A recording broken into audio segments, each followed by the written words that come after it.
Dnes by som vám dala rada jeden tip na to, ako si udržať pružný a pevný krk s príjemnou hladkou pokožkou na ňom. Totižto nenadarmo sa hovorí, že vek ženy, skutočný vek ženy prezrádza práve krk.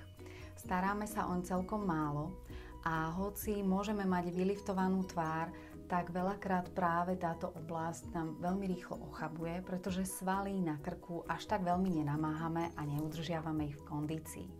Takže si poďme povedať, ako sa o ten náš krk starať. Dôležitou zásadou je, aby sme sa o krk a dekolt starali úplne rovnako ako zvyšok tváre. Takže takisto ako čistíme celú tvár, tak by sme si mali vždy prečistiť pekne aj krk, aj dekolt. Samozrejme použiť aj sérum alebo dobre nahydratovať. Potom druhá vec alebo druhá zásada, udržiavať svaly na krku v kondícii. Treba ich precvičovať, pretože ten krk používame celkom pasívne a nenamáhame tie svaly poriadne, tak ako by sme mali. Ukážeme si jeden veľmi jednoduchý cvik, ktorým precvičíme najmä celú strednú časť krku a pekne napneme pokožku.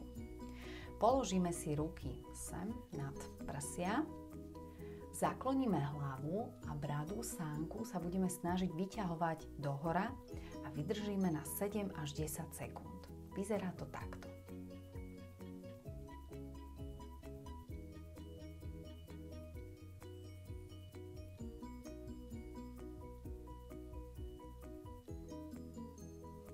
A povolíme.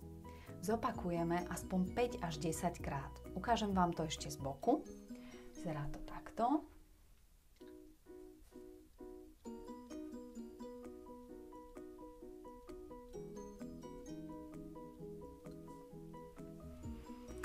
Tiež, keď si budete krémovať tvár, tak určite pokračujte aj smerom dole na krk. Buď použite krém alebo masážny olej.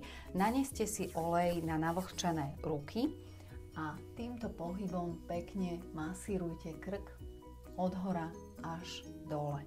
Zopakujte niekoľkokrát, koľko vám je príjemné, koľko máte času, závisí to všetko od vás.